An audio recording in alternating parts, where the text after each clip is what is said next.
It's been 5 years since my divorce from Clara was finalized. Clara and I were married for nearly 18 years before our breakup. We were college sweethearts and got married shortly after graduation. At the time, we had no other lovers but each other. There's something to be said about love outweighing just sex any day of the week. Of course, you don't realize it until it's too late. We lived a good life. We had 4 kids together: Emma, Jack, Lily, and Max. We called them the alphabet kids. After Max was born, I had a vasectomy because I didn't want the whole alphabet. Emma and Jack are in high school now, but Lily and Max still live with Clara, my ex-wife. What happened? What went wrong? We seemed to be a happy family. We were good parents and supported everything our kids did. We were like most young couples, struggling to make ends meet. I worked at a tech company, and Clara started working at the local store once the 2 older kids started school. The younger kids started in daycare when one of us wasn't home to watch them. It wasn't the greatest thing to do, but in today's society, that's how it goes. I often wonder how my parents and grandparents were able to do it with the women not working. I don't know whether to blame society or materialism. We wanted a lot of things, and we wanted them too fast. Our love life started off great, like probably most young people. We did it all the time, day or night. As the kids were born, we did it less and less. It's probably that way with most families. We just didn't have the time, or so we thought. Looking back, the problem was us. We started taking each other for granted. Our love life became a hurry up and do it. We reached our climaxes, but it was nothing like the days of old. The sweat, and I love you so much type of sex. In a sense, I guess it became boring, but only because we didn't put the love in it where it belonged. I eventually got a promotion to manager.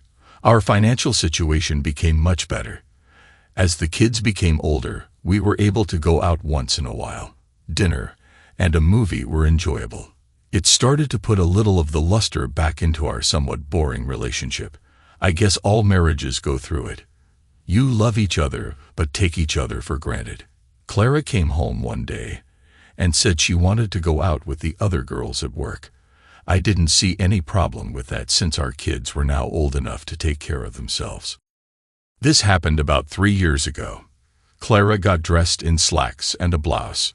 She looked nice. She was like a lot of women, always worried about her weight, but she always seemed to look nice at any weight. When she got home, I asked her if she had a nice time. She told me she did, and about some of the other girls. I have nothing against the store, but a lot of the women that worked there were divorced and separated. It didn't seem like the type of people that Clara should be partying with. I told her so, and she got mad at me for downgrading her friends. I did no such thing. I told her it's just that these women will look for men, and you'd be there with them. She looked at me a little sheepish. We were together for 18 years. I knew all her moods. Well, did you dance with any men? I asked. She delayed in answering me, but then said, I didn't do anything wrong. Yes, I danced with a couple of guys, and that was all. I knew a little more happened, but didn't push the issue right then. She told me that she and her friends were going to go out once a month. I wasn't really happy with it, but what could I really say? I would have to just wait and see. The following month, she wore a skirt with pantyhose. I watched her get dressed. She didn't say much to me. I told her that I would be waiting up for her. It was past midnight when she came in. She looked at me and started to go to the room to change. As she started toward the bedroom, I asked her, when you left you had pantyhose on. Where are they? It was hot, and I took them off, was all she said. Clara, this is starting to get out of hand. We need to talk, I said. She asked me to leave the room so she could undress. I told her that she had undressed in front of me for 18 years and wanted to know what was so special about that night. I walked up to her and grabbed her by the arm, something I had never done before. Please don't, Jake. I beg you, please don't. She knew what I was about to do. As I reached under her skirt and found her bare legs, she started crying as I pushed her away. Well, I guess that answers why no pantyhose, doesn't it? I remarked. I'm sorry, Jake. It just happened. I was drinking at this party, and Tom kept telling me how beautiful I was. Then he kissed me and began touching me. I've never been with anyone but you, Jake. The girls kept telling me how good Tom is, and I let it happen. No one man came that much in you. You had more than one man, didn't you? I asked. When Tom took me, I was lying on the bed, and a couple of other guys came in and took advantage of me also. They didn't take you. You let them all screw you. Doesn't our marriage mean anything to you? Didn't you at least think about me or the kids? Jake, I'm sorry. It wasn't love like you and I have. It was raw sex, and I liked it. Barb, one of the other girls, is married, and she told me she and her husband are into swapping. I don't want to lose you, Jake. Please come with me one time and try it, she begged. I needed to think. My mind was going in 100 different directions. I told her I didn't want to talk anymore right then. My mind didn't comprehend what just happened. I told her we could talk the next day. I'd sleep on the couch that night. In the morning after the kids left, I got dressed and went to work. Clara was still sleeping from her hard night. I couldn't keep my mind on my job, and took the afternoon off.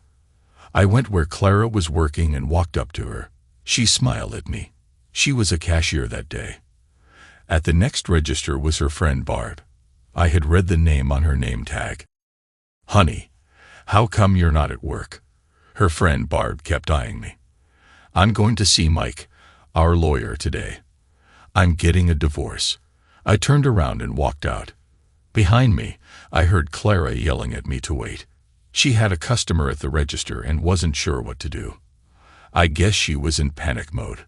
I didn't wait. I walked briskly out the door, got in my truck, and left. I went straight to the house and packed most of my clothing. I threw it all into boxes and put it in the truck. I had no idea where I was going, but I knew where I didn't want to be. I did leave a note for my kids. I told them that their mother and I were getting a divorce, and she could explain it to them. I really would like to know how she was going to explain this. She would probably make it my fault. She was good at blaming me for most things. I ended up going to my parents' house. They were in their 60s and had been married over 40 years. I told them that Clara and I were separating and would probably get divorced. I know it hurt them because they really liked Clara, and this was probably a shock. I told them I needed a place to stay, and they offered me the whole basement.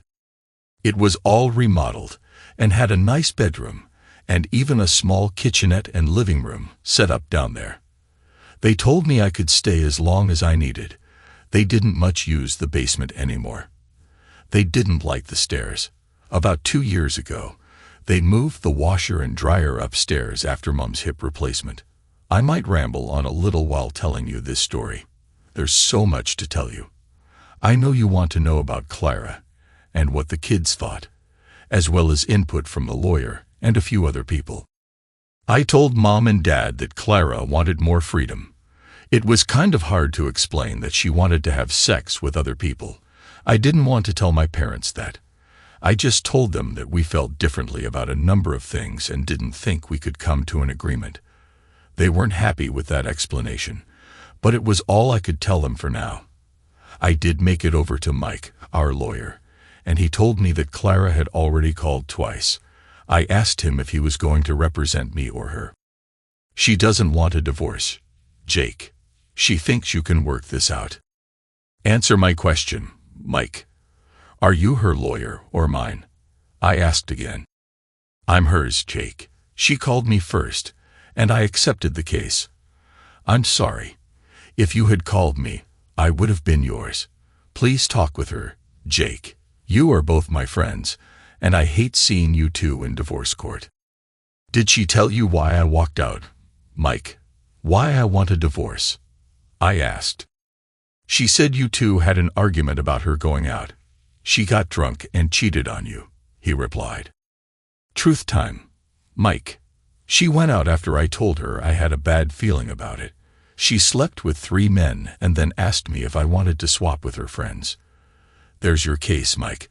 I'm going to see Carol Adams. We both know she's the best in the business. I'll have her call you as soon as we get a plan together." "Thanks for nothing, Mike." I turned around and walked out. Carol was the best divorce lawyer in the state. She was as hard-nosed as they come. I knew a few men who went against her, and they were all taken to the cleaners. I called Carol, and she gave me an appointment for the next day.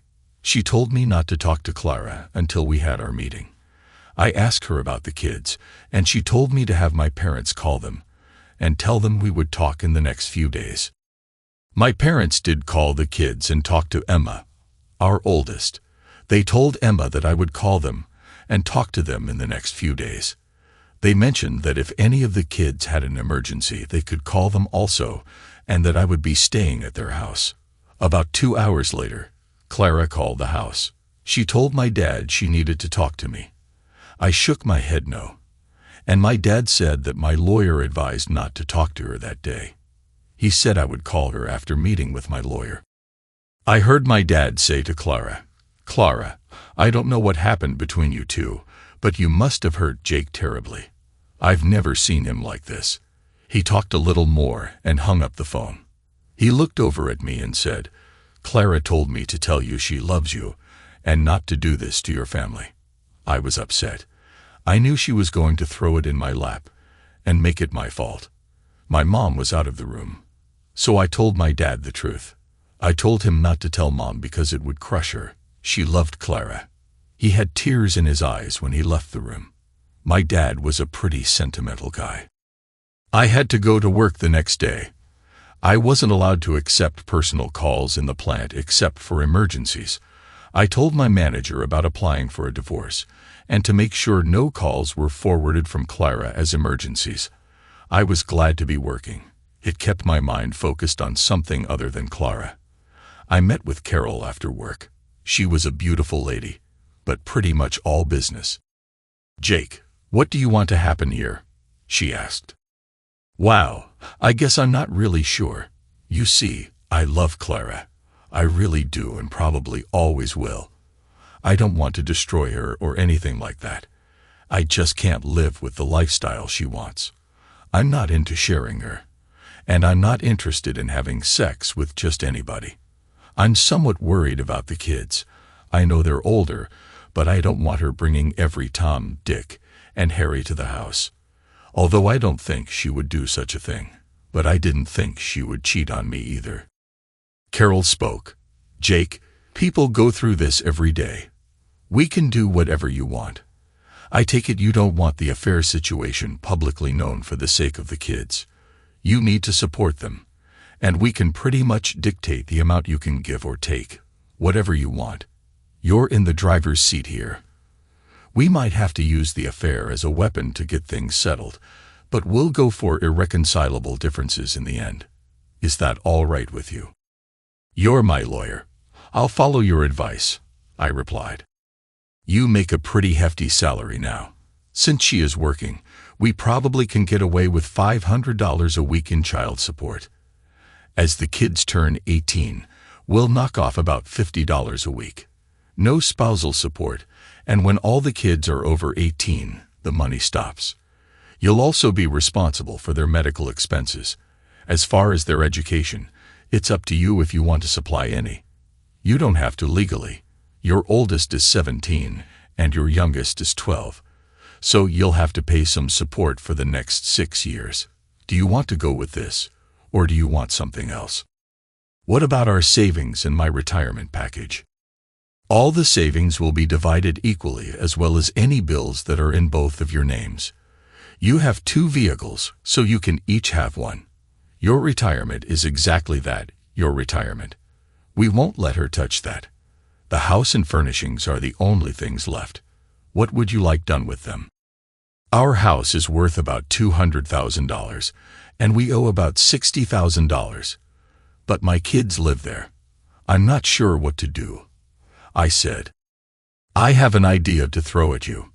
In many cases like yours where you're not after revenge, and there are kids involved, I suggest that you let her have the house to live in until the children are all grown and out of the house, say, age 21, for example. At that time, the house will be sold and the money divided equally, or one of the two parties can buy the house at half the worth minus what's owed on it. She will be responsible for half the house payment. There's so much to go through. Why wasn't I enough for her, 18 years down the drain? I guess we can go with that. What if either Clara or Mike want to fight it? I asked. Then we pull out the big guns and bring up the cheating. I'm pretty sure they don't want that. If they do, then we'll ask for custody and a 50-50 split of everything. And of course, no support since she won't have the kids. I took the next day off, and Carol called Mike and told him that she had an offer for him and Clara, and asked if they could be at her office at noon. Of course, Mike barked about coming to Carol's office, but agreed to it, knowing it was a no-win situation for him. Mike and Clara showed up at the same time. I figured Mike told her to wait for him in the parking lot. There we were at the table, Carol and me on one side, and Mike and Clara on the other. Mike spoke first. He knew Carol and wasn't happy about being on the opposite side. "Nice to see you again, Carol. I know how you operate and like to get down to business. Before you make us an offer, Clara would like to talk privately with Jake." "No," I said. "She did her talking the other night. I will talk to her only after the papers are signed. Everyone here is aware of why I'm asking for the divorce." I looked directly at Clara. "If you're afraid of having your love life exposed, please listen to my offer. I think it is most generous." Carol said, "Well, that question was answered. Mrs. Adams, Jake has made you a very fair offer." Carol handed a copy to Clara and one to Mike. "He will use irreconcilable differences for the reason for separation. As you can see, he has given you a decent income while your children are living at home. The only debatable issue here is the house. I think Jake has been very fair in his offer here also." Mike spoke again. "We need time to look over this document and see about a possible counteroffer, Carol. I will talk with Clara and get back to you in the next couple of days." "Mike, just so we are clear on the issue, there will be no counteroffer. If you turn this offer down, which I believe would be very ill-advised, Mr. Adams will file under adultery and ask for custody of the kids and the house." Clara looked up and was crying. Carol was playing hardball, and it hurt me to see Clara cry. Clara grabbed a pen and asked where to sign without even reading it. She was crying full-fledged tears then. She was afraid of losing her kids. "Mrs. Adams, please calm down," replied Carol. "Jake doesn't want to hurt you or the kids. Please take a day or so, as Mike has suggested, and see if everything is agreeable. Maybe we have overlooked something. I'm sorry about my threatening tone, but I wanted to make it clear that we are offering a very good settlement here. Jake is seeing to it that you and your kids are well taken care of, so please take the document and discuss it with your lawyer, and Mike and I will discuss it tomorrow." Carol handed her a tissue box. Clara took a couple of tissues and looked at me while her crying lessened some. "Jake, I do love you, no matter what you think. I was just hoping that we could put some time between us and maybe get back together. But I see that you have already made your decision." "No, Clara, you made my decision for me. You want the freedom to do as you please, and I'm giving it to you. The only thing I ask is that you keep your lovers away from my kids, or I'll take them from you. That's a promise." Clara started crying again as she hurried out of the building. Mike said goodbye to us and told Carol he would probably see her tomorrow or the next day. Carol looked at me and told me it looked like I would win this case. I told her there are no winners, only losers. I lost the only woman I ever loved, and my kids now live in a single-parent home. No, we didn't win. We just got a fair agreement. My daughter Emma drove the two youngest over to my parents to see me. I was happy to see them. They kept asking questions, and I kept telling them that their mom and I weren't getting along, and we didn't see eye to eye on some major issues, so we would be getting divorced.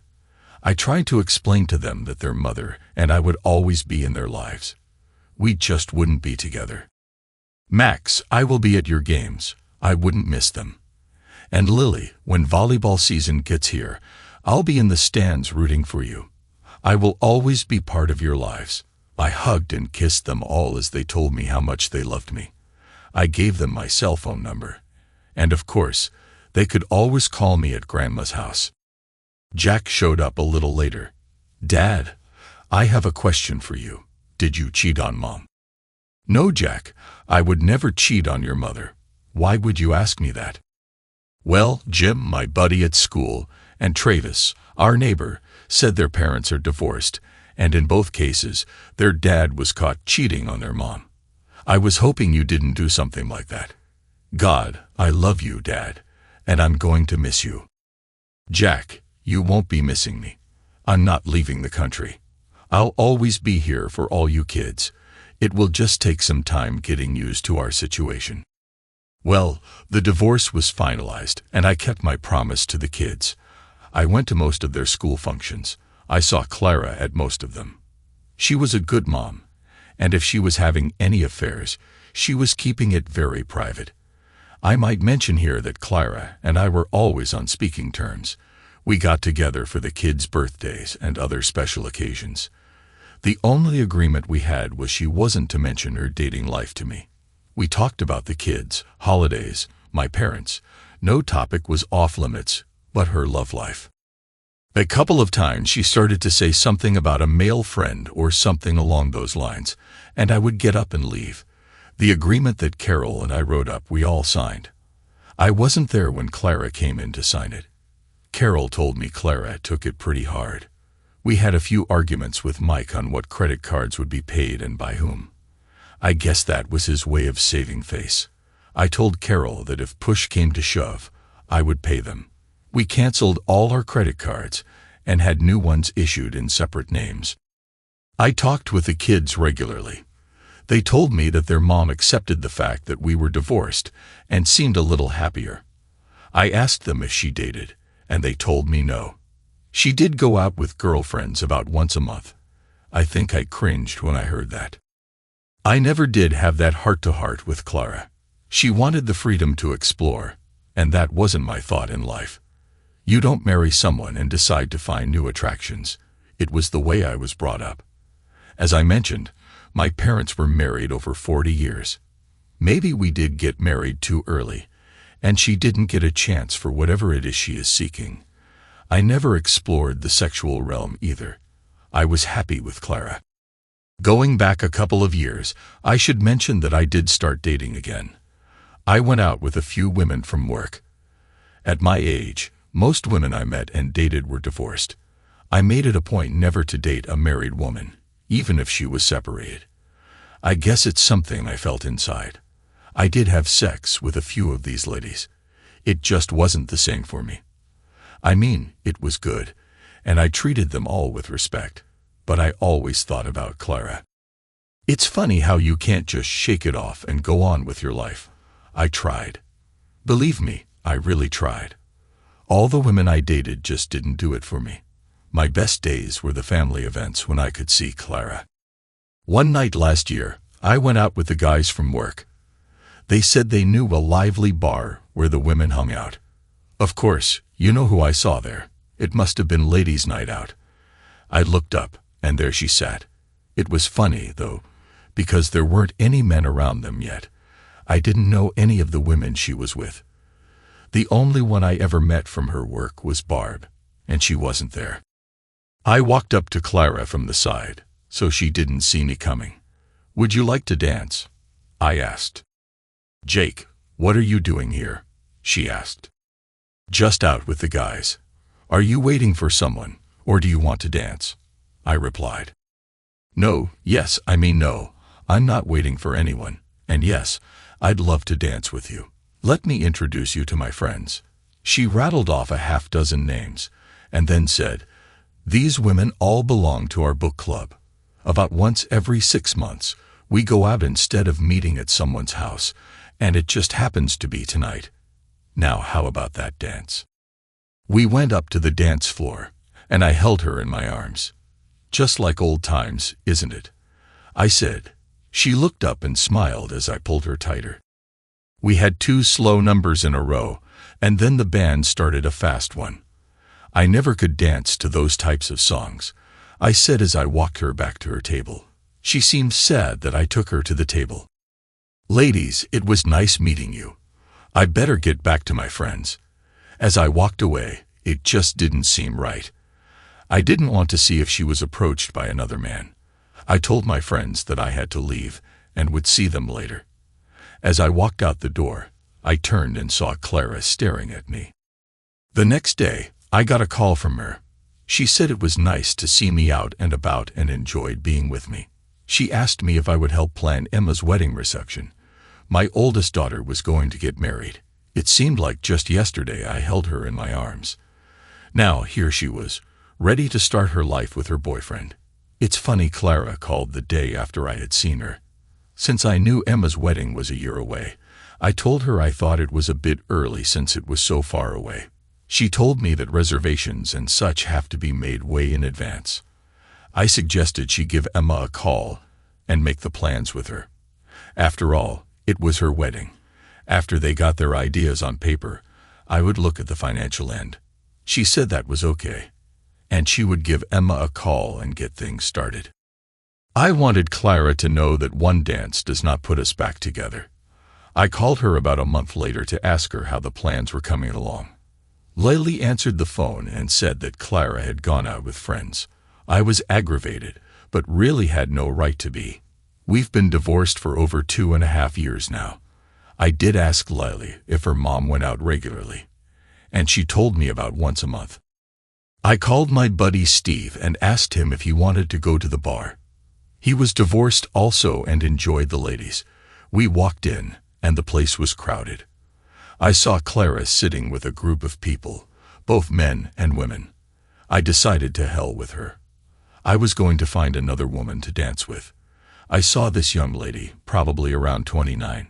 She was dressed really sexy with a mini skirt on and braless. Steve said, "Darn, now that's nice. Check out those gals sitting by themselves." The gals were seated with some other women who were dressed about the same. They were only a couple of tables away from Clara and her friends. I was walking in the direction of Clara's table when she spotted me. Her mouth kind of flew open, and I walked right past her table to the table with the sexy young chick. "Care to dance?" I asked her. "Sure, I like older men, especially good-looking ones," she replied. I knew she said it loud enough that Clara heard her. We got up, and I held her close. I wasn't holding her hand, but had my arms around her and had her body tight against me. "I'm Jake, and you are a very lovely woman." I was dancing almost in front of Clara's table. "I'm Jake, and you are a very lovely woman." I was dancing almost in front of Clara's table. "I'm Rachel, and it's nice to meet you, Jake." I kept her close and tried not to look at Clara. The men at Clara's table were staring at Rachel's legs. I would pull on her skirt and give them a little more to look at. The next one was a fast song, but Rachel and I stayed on the floor and danced. I knew this would get to Clara, since I never danced fast songs with her. It was followed by another slow one, and I grabbed Rachel and held her tight. I slid my hands down one time and squeezed her butt. She just smiled at me. At the end of the song, I walked her back to my table and told her maybe we could dance again later. Rachel replied, "I'd like that." Steve had just returned to our table also. He danced with one of the other gals who was there at the same table with Rachel. I was sipping my drink, and Steve looked up and said, "Here comes a nice-looking woman." He had never met Clara, but that's who was coming to our table. "Will you dance with me?" she asked. I looked over at Steve as though she was talking to him. "Jake, answer me." I stood up and said it would be a pleasure. I looked over at Steve and said, "Steve, meet Clara, my ex-wife." Steve's mouth dropped open, remembering he had just called her a nice-looking woman. As we were dancing, Clara said, "What was that all about? She was all over you. God, she would have been with you on the dance floor if you would have asked her. Isn't that why we're divorced? You wanted me to be with other women so you could have other men, I asked. Jake, please, you and I never did talk about it. I was wrong. Look, Clara, you came home with other men's juices running out of you like a faucet. And all you can say is I was wrong. Maybe I should be with that little filly, and then I can say I was wrong too. Besides, we're not married now. When you went on your spree, you were my wife. My wife, darn it. Some guy came up to Clara and me on the dance floor and asked Clara what she was doing.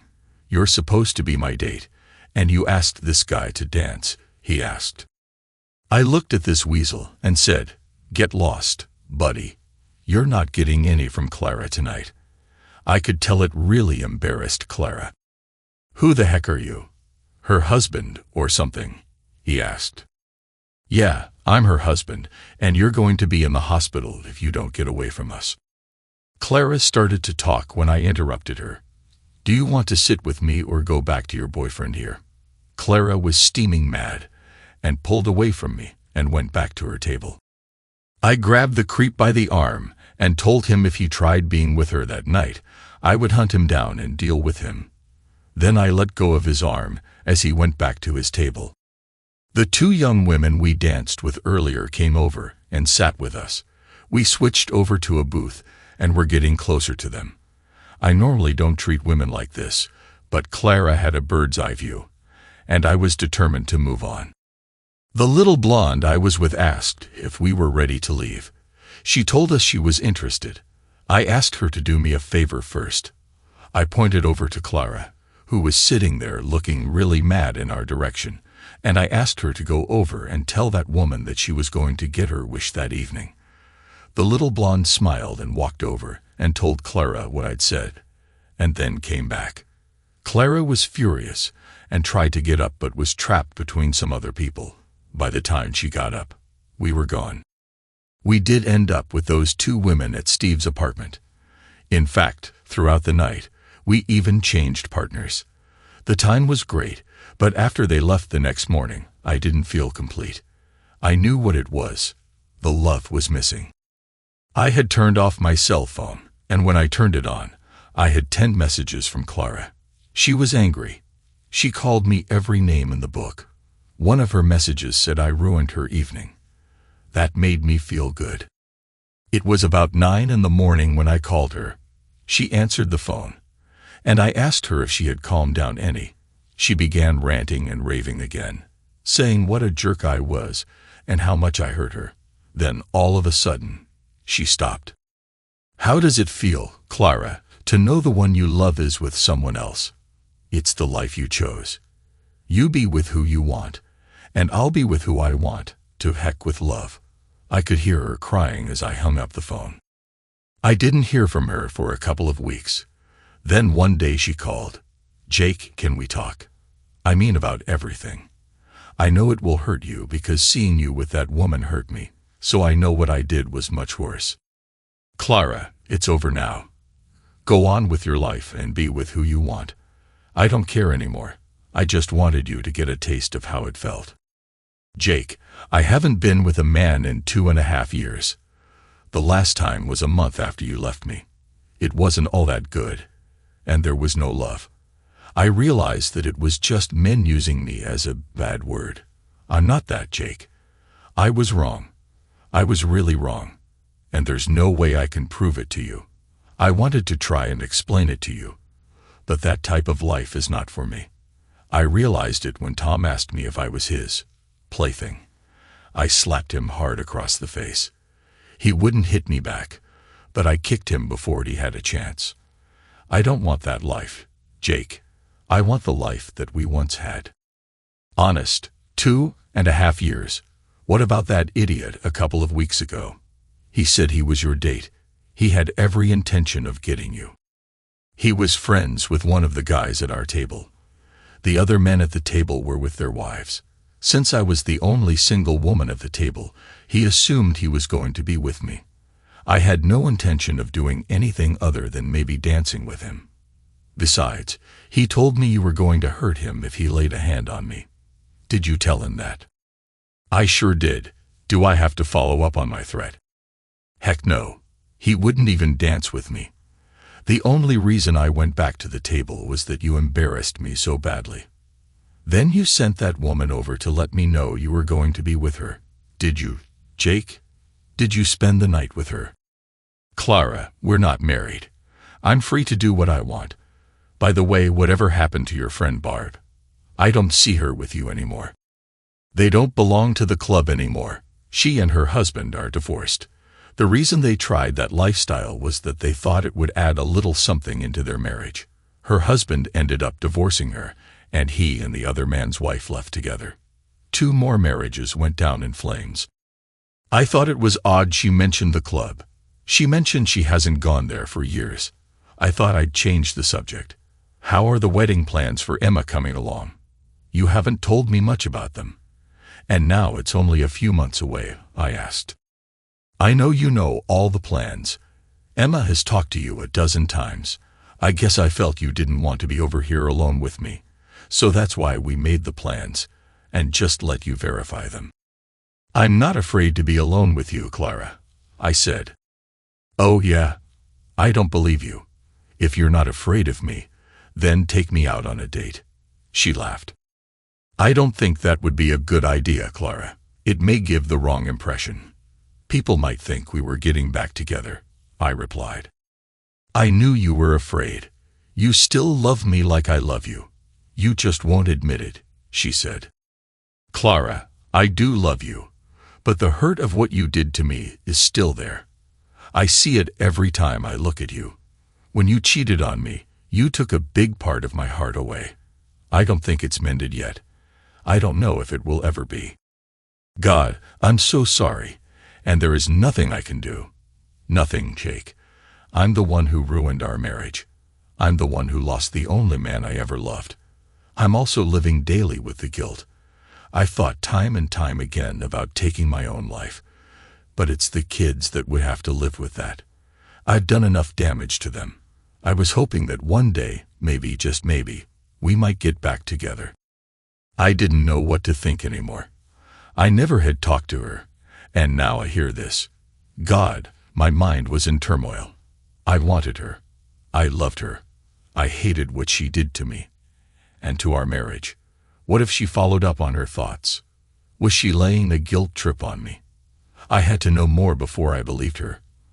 I knew I couldn't live with it if she would take her own life. I thought I knew her well enough to know if she was lying to me. But I don't know anymore. I had to find out for sure. But how? We all have thoughts like that once in a while. Thank God we don't follow through on them. I had to say something to her, but what? Clara, I'm getting hungry. Care to join me at the Red Lobster for lunch? We could discuss what we'll give Emma for a wedding present. All I heard for the next 30 seconds was crying. Then a tiny voice said, I'd love to. Now, Clara, you have to understand that this isn't for anything other than lunch and a little talk about Emma's wedding. I understand. I could almost hear her smiling. I stopped by to pick her up, and she was standing on the porch, waiting. God, she was beautiful, dressed up in a nice dress that showed ample legs. I pulled up, and she came almost running to the car. She got in and just smiled. We talked about generalities, avoiding the heavy stuff. She told me she had bought a dress for the wedding. She told me I'd better get measured for a tux. I knew I had to wear one, but I don't think any guy looks forward to it. Without thinking, I asked Clara if she would go with me to see how I looked in one. I hadn't worn one since our wedding almost 20 years ago. She looked surprised, and so was I. It just came out. I was so used to asking her opinion when we were married. Yes, I'd love to come with you. Just let me know when, she said. I could hardly take it back, so I told her the following Saturday would be fine. I would have to watch myself. I could get myself into trouble here. We were seated at the table, and we both ordered iced tea. We always ordered the same stuff. We had so much in common. Clara, I need to ask you something, but I really have to know the truth. I promise after you answer, we will never discuss the topic again. Did you mean it when you talked about taking your own life? She looked at me with a tear in her eyes. Don't worry, I won't cry. I've done that enough in the last 3 years. In answer to your question, yes, I did. I told you I went out once after you left me. I know this is going to sound really stupid, but I did it for revenge against you. Revenge against me? I don't understand. I was all mixed up, confused, and felt abandoned by you. I know it wasn't your fault at all, but at the time, I wasn't thinking rationally. So I went out again to get even with you. I wasn't enjoying it at all. And that's when I got up to leave, and he called me a name. I slapped and kicked him and came home crying. The kids were already in bed, and I just felt my life was over. I went in and got the whole bottle of sleeping pills and was about to take them when Lily asked if she could sleep with me. She told me she needed me. I started crying with my little girl asleep in my arms. That's when I prayed to Almighty God for help. A calmness came over me, and I decided my kids needed me, and just maybe you would see the change in my life and want me back. She brought tears to my eyes. Luckily, our meals came, and we changed the subject and started eating. Afterward, I asked her if she wanted to go to a movie. We found a good comedy so we could both laugh. I took her back home, and she asked me if I wanted to come in. I told her not then. I had a lot of thinking to do. Before she got out of the car, she leaned over and kissed me. I didn't stop her. She felt so good, like she belonged there. I love you, Jake. Just remember that. She got out without me saying anything and went into the house. Something just didn't fit.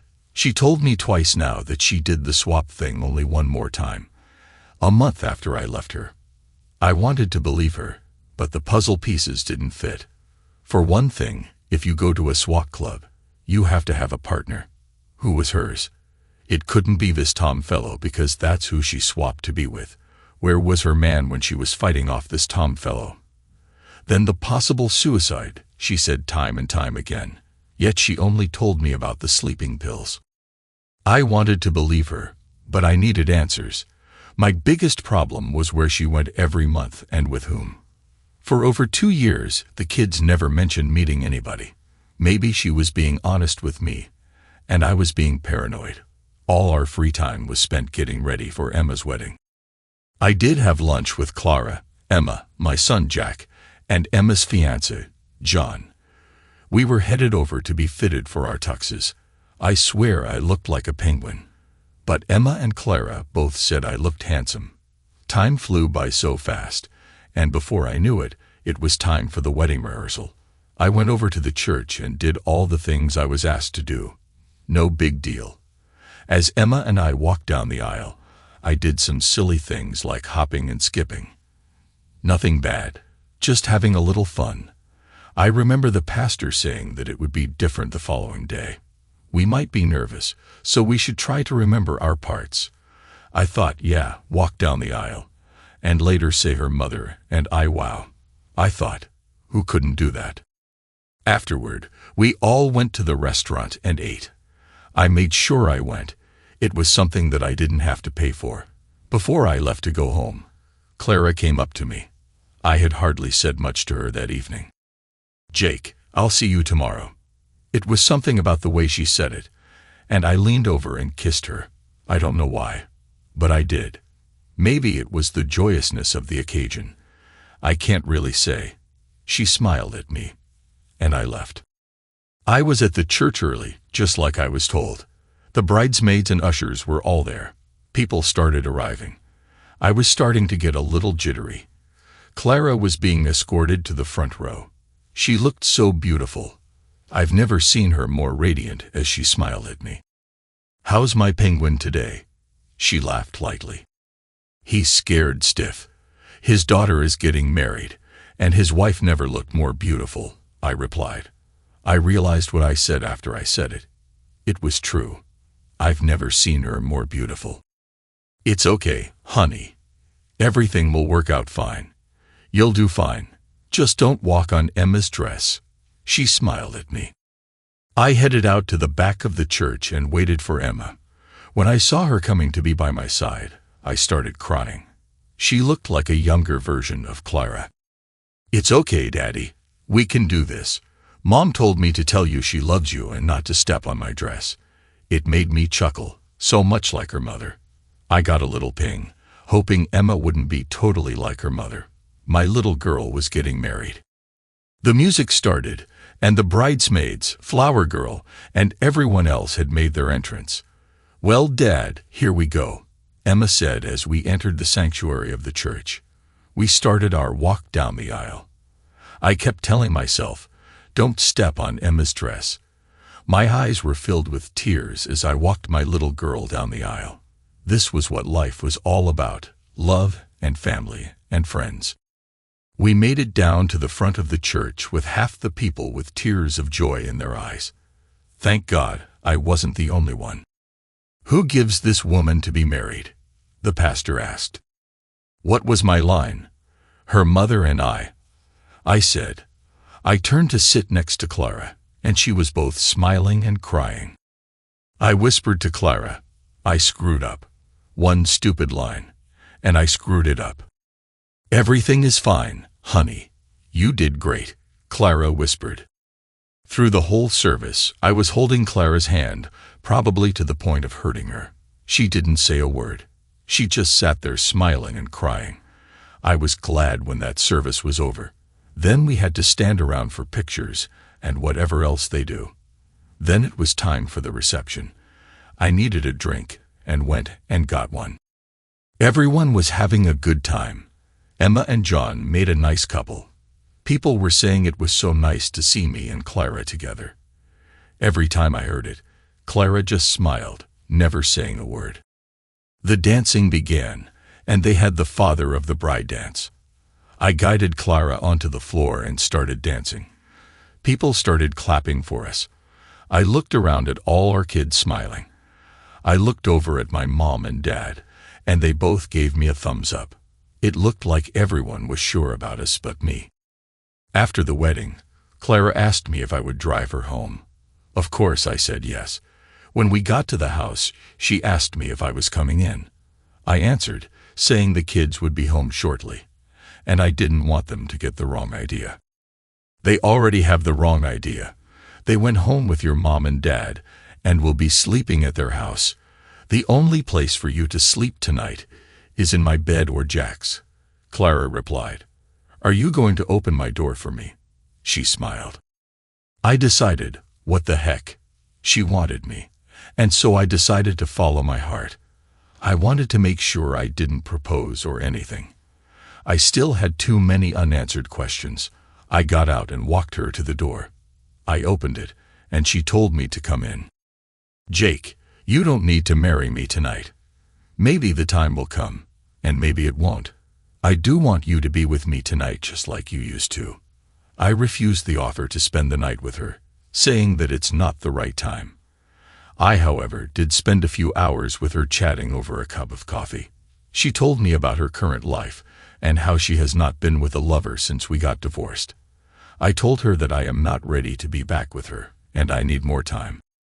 "Jake, I'm not going to push you, and I'm not going to rush you, but I will always be here for you as long as it takes."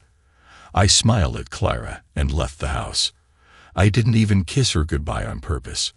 I wanted her to know that I wasn't ready yet. I now had a new problem to ponder. Clara said that she's been without a lover for almost 3 years now. Somehow, my heart refused to believe everything was too nice, fit together too easy. For over 2 years, Clara never said anything about getting back together. In the last year, she was throwing herself at me. I needed to know more. When I got back to Mom and Dad's, everyone had left. Dad asked me if everything was okay because I seemed out of sorts. I explained to him that something wasn't right, and I needed to find out what. Even though it was Sunday, I called Carol, my lawyer. I explained the situation, and she thought it was odd also. She told me not to say anything for a couple of days. She had a private investigator who would find out what was going on. Clara called on Monday and asked me over for dinner. I told her that I was busy and would take a rain check. I had some business to take care of. I didn't tell her I was getting antsy trying to put 2 and 2 together and kept coming out with 5. On Thursday, Carol called me at work and asked me to get to her office as soon as possible. She said it was extremely important. I asked for the rest of the day off and went to see Carol. When I got there, Carol told me things I didn't want to hear. I was right about Clara. She belonged to a swap club, and her partner was Mike, her lawyer. It seems that after I walked out, Mike decided to take my place. Clara never decided to quit her lifestyle, but hide it from me. I asked Carol, why was she coming back after me in the last year? She had her freedom and her life. Why bother me? It's all about money, Jake. In the last 3 years, she has borrowed from the home loan to the tune of $90,000.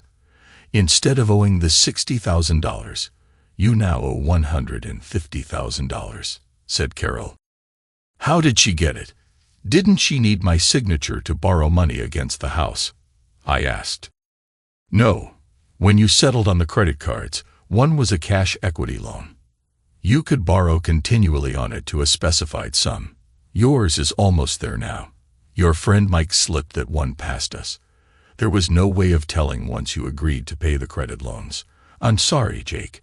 I should have watched that after the divorce was final. We don't usually do a follow-up unless asked, and of course, Mike wasn't going to ask. Carol, when I went to her place, I did use the washroom, and I did check through the cabinets for her prescription drugs. There weren't any, so I called the doctor, and he told me he never wrote a prescription for sleeping pills in the last 3 years, and that Clara has been there for all her physicals. He said she was actually coming every 3 months instead of 6. I asked if she asked to be tested for any sexually transmitted diseases, and he told me she had the test done and is clean. Thank God for at least that, I thought. By me paying the medical bills, I was at least able to find out this stuff. Well, Carol, what do we do now? I asked. The only debt you incurred is the house. We'll put a lion on it for $3,000, and if she ever tries to sell it, you get that part of the equity. The rest is a loss to you. As far as the kids go, 2 are already out of the house. The other 2 are old enough to decide if they want to live with your ex-wife, with you or your parents. We will leave that up to them. Jake, since you told me you will be leaving the state, you will probably be out of the picture. I'm sure they would want to finish the last years of their schooling year. Thanks for everything, Carol. I guess it's all up to me now. Please call and put the freeze on the equity on the house. If the kids choose to live with my mom and dad, I'll need you to transfer the child support payment to my parents. I went home and talked to my mom and dad. I told them both that I could never go back to Clara, even though my dad already knew. I explained it as though he didn't. Clara cheated on me, and I hoped she had given up that lifestyle, but she hadn't. If she would have been honest with me, we might have been able to work things out. I knew my parents were deeply hurt, but they needed to know the truth. I stopped by Clara's house while she was at work. I came right out and told the kids the truth. Their mom had cheated on me. I didn't tell them about swapping and the like. I tried to give her time to change, but she never did. I thought we had a chance at the wedding, but found out she was still lying to me. I could never live with her or trust her again. It just wasn't possible to forgive anymore. Now I had to tell them I was leaving the state. They could come with me, stay with their mom, or live with their grandparents. Both of the younger kids said they would stay with their mom. Even though she might have boyfriends, she never brought them to the house. Lily told me she never saw strange men at the house. About the only one to visit other than relatives was Mike. They'd known him for years. I didn't have the heart to tell them Mike was one of her lovers. They all cried, saying they would miss me. But I explained that I would only be 5 hours away. If they needed me, they would also be welcome to come and visit me anytime. When are you leaving, Dad? Asked Jack. Next week. Once I get settled in, I'll give you my address and phone number. I love all of you and will help you any way I can. I called Clara at work. It was something I had never done. Clara, I'll meet you at the cafe. I need to talk with you away from the kids. She told me she got off work in an hour and would be there. I know she must have thought her plan worked, and we would be getting back together. When she got there, I began our talk. Clara, I've been doing a lot of thinking because of Emma's wedding, and me starting to have conversations with you. Everyone is thinking we're getting back together. It's all going too fast for me. Do you know that no one knows why we got divorced in the first place? I look back on your life for the last 3 years. Where's the hurt, the pain that I felt when I discovered your cheating? There wasn't any. Sure, your financial situation hurt some, but that was about it. She looked at me a little concerned. I continued, having coffee with you that night together was one of the best nights for me in years.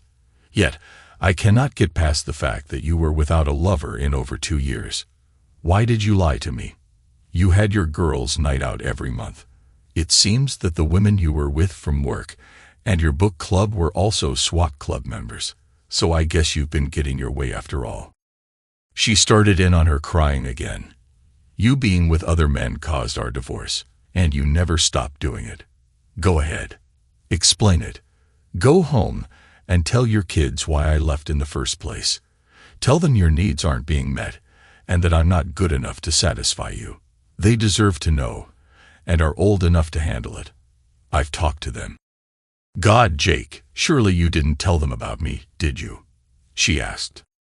It's always about you, isn't it, Clara? Never about your kids or me. I told them you had an affair and cheated on me. Jake, I'm so sorry. You left me. What could I do? I'm a woman and need to be loved. You don't want love. What I did the other night was love. What you want is unlimited satisfaction with unlimited partners. Did you think I would never find out? How stupid do you think I am? I had wondered what if we got married, and then I caught you cheating again. Then it hit me. Your partner, Mike, was behind this setup. Mike, how did you find out about Mike? Oh my God, what have I done? What have you done? You ruined a lot of lives, including your own. You gave up a man who truly loved you and was almost ready to go back to you. You have lost the respect of your kids, even though they will still live with you. You've hurt them all deeply. You lie, you cheat, and now you want to take from me also. The love I had for you is still there but buried deep in my heart. All I see now is a conniving woman who will be with anything that walks. A couple of years from now, I want you to think about what could have been. Your looks will fade, and your kids will be gone. And so will the money. I guess you will still have a bunch of old acquaintances. And of course, Mike, I doubt if he'll stay around with a poor woman. She was crying hard now. Jake, I really do love you. Please stay with me. I'll go to therapy or whatever you want. I turned to her and said, I forgot to tell you. I'm moving out of state and leaving next week. You really are good in bed. But of course, you know that as well as God knows how many men. Goodbye, Clara. Have a nice life. I knew Mike was behind this setup and that he had used Clara for his own benefit. I walked out of the cafe, feeling a mix of anger and relief. It was time to start anew and leave all this behind. The next few days were a whirlwind of packing and making arrangements. My parents helped me with everything, understanding the need for a fresh start. The kids came over to say their goodbyes. It was tough, but I assured them that they could visit any time and that I would always be there for them. The move went smoothly. I settled into my new home and started my new job. The change of scenery and the new routine helped me focus on the future. I stayed in touch with my kids, and they visited a few times during the first year. It wasn't the same as being there every day, but we made it work. I heard through the grapevine that Clara continued her lifestyle, but it didn't matter anymore. I was building a new life for myself, one where I could find peace and maybe someday find someone who truly valued love and commitment. A few years passed, and the kids grew up, finishing school and starting their own lives. We remained close, and they visited often. Clara eventually lost the house, and I heard she moved into a smaller place. Mike moved on to another victim, leaving Clara to deal with the consequences of her actions. I never remarried, but I did find happiness in my new life. I focused on my work, my hobbies, and my relationship with my kids. I met a few women along the way, but I took my time, ensuring that I wouldn't make the same mistakes again. Looking back, I realized that life has a way of teaching us tough lessons. Clara's betrayal hurt deeply, but it also made me stronger and more aware of what I truly wanted in a relationship. I found solace in the fact that I had done my best for my kids and had rebuilt my life on my own terms. The memories of the past still lingered, but they no longer had the power to hurt me. I had moved on, and I was finally at peace. Clara had made her choices, and I had made mine. In the end, I found strength in my resilience and hope in the future.